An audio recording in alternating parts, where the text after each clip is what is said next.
Você acha que está tudo bem. De repente você tem uma vontade enorme de chorar, um aperto no peito como se fosse uma angústia. E você fica se perguntando o que é que está acontecendo. Mas aí você descobre que está tendo um ataque de ansiedade.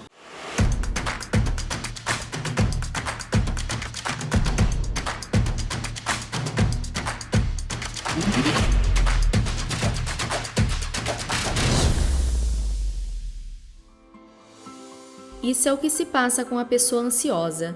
Mas o que é transtorno de ansiedade e como ele surge? O evidenciador procurou a psicóloga Andressa Dourado para explicar um pouco mais sobre o assunto. Bom, a gente está vivendo um momento de pandemia, né? Então é comum as pessoas terem uma preocupação normal, uma preocupação normal com o cotidiano, né? Então, as coisas estão muito caras. Vamos imaginar uma mãe de família, um pai de família que tenha que sustentar seus filhos, que tenha obrigações domésticas, né? Com o preço muito caro das coisas, né? Acaba gerando uma certa ansiedade, uma certa preocupação. E a psicoterapia, ela auxilia para você mudar, saber o que você pode mudar e modificar e saber o que não está sob o seu controle e aceitar. Porque se a gente ficar direcionando o nosso pensamento a tudo que foge do nosso controle, a gente vai gerar ansiedade. E a ansiedade, ela se apresenta por alguns sintomas, como sensação de que está no limite, cansaço excessivo, físico e mental, alteração no apetite, não sente fome ou sente fome demais, alteração no sono, dorme muito ou insônia, acorda, dorme. A ansiedade comum do dia a dia, quando a gente está prestes a realizar um grande evento, é saudável. Mas a ansiedade generalizada, o transtorno de ansiedade generalizada, ele se caracteriza com uma preocupação excessiva. Uma preocupação excessiva, persistente, incontrolável. Existem algumas formas de ajuda para quem precisa tratar o transtorno de ansiedade generalizada. Uma delas é a psicoterapia. A psicoterapia, eu trabalho na abordagem da cognitivo-comportamental. A psicoterapia da cognitivo-comportamental trabalha muito visando a autonomia do paciente, a alta do paciente. Como esse paciente vai conseguir se relacionar no dia a dia sem a ajuda do terapeuta, porque o terapeuta não vai estar ali todo o tempo com o paciente. Então a gente ensina o paciente a se comportar sem o terapeuta estar por perto. A gente faz isso com a psicoeducação, que é uma orientação didática sobre o transtorno que a pessoa tem e sobre a abordagem. E a gente trabalha com treinos de relaxamento, respiração diafragmática, onde a gente vai direcionar a respiração do paciente para que ele consiga se controlar no momento de crise. Nem todo mundo sabe identificar os sintomas que acompanham esse transtorno, já que alguns deles são parecidos com outras doenças, por exemplo, a depressão. Então, tem a ansiedade saudável, que a gente sente aquela palpitação no peito, as mãos começam com suor. É uma ansiedade saudável se você estiver diante de um grande evento que vai acontecer na sua vida.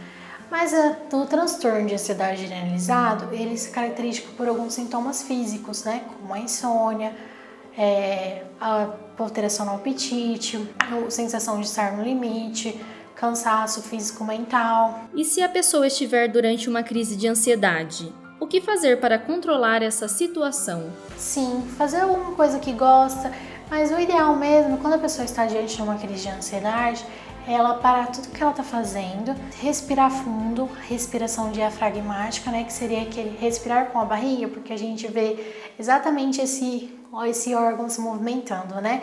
Então, inspira, solta, bem devagarzinho, várias vezes, começa a se conectar com coisas dali presente, como a sensação da blusa sobre a pele, a sensação do calor, a sensação do ambiente, como que tá o clima, se tá muito quente, se tá muito frio. Ela se conectar com coisas reais do redor dela. Entendi. Coisas que façam ela se sentir bem, né? Sair coisas daquele que momento façam ela ali. se conectar com ela mesma. Mas será que a ansiedade é tudo igual? A resposta é não. Existe uma grande diferença entre estar ansioso porque algo irá acontecer ou ser ansioso devido às situações que ocorrem com cada pessoa. Quando você está ansioso só porque vai acontecer alguma coisa, quando acontece aquela coisa, logo passa. Quando você tem um transtorno de ansiedade generalizada, você começa a perceber que todas as situações da sua vida te geram ansiedade. Se você vai vir aqui para consulta, te gera ansiedade. Se você precisa ir no mercado, te gera ansiedade. E é uma ansiedade muito persistente, é uma ansiedade excessiva, uma preocupação excessiva. E você também, as pessoas também com transtorno de ansiedade se sentem ameaçadas ao tempo todo. Elas têm uma percepção errada, né, do cotidiano. Elas esquecem os pontos positivos e consideram só os pontos negativos. Bom, eu escolhi a abordagem da terapia cognitivo-comportamental justamente por ela ser uma abordagem objetiva, é uma abordagem estruturada, certo? Então nós, enquanto terapeutas, viemos para a terapia atender o paciente já com um objetivo em mente, um objetivo pautado na queixa principal do paciente. E nisso a partir disso a gente vai trabalhando. É uma terapia focada no aqui e agora, mas ela não desconsidera o passado, mas ela se preocupa principalmente com o que o paciente está passando hoje e tenta solucionar as questões do paciente de imediato. E ela visa muito a alta do paciente, para que o paciente não dependa da terapia, não fique aí 5 anos em uma sessão de terapia. Mas fica um alerta, nada de se automedicar, pois nem sempre quem sofre de transtorno de ansiedade generalizada precisa fazer uso de medicamentos, e nem mesmo o psicólogo pode indicar algum remédio. Sim, quando é identificado pelo psicólogo, o psicólogo não pode indicar remédio, certo? A gente não pode indicar nem um copinho de água com açúcar. Então, quando é identificado o transtorno de ansiedade generalizada, a gente encaminha assim para o psiquiatra ou para o neurologista, ou às vezes o paciente já vem encaminhado desses médicos para tratamento psicológico. Então, o tratamento psicológico ele caminha junto com o tratamento medicamentoso. Mas com o tempo a psicoterapia ela pode ajudar a aliviar os medicamentos. De acordo com a Organização Mundial da Saúde, 264 milhões de indivíduos vivem com transtornos de ansiedade no planeta. No Brasil, eles atingem 9,3% da população, o que faz do nosso país o líder no ranking. Marque sua consulta com a doutora Andressa.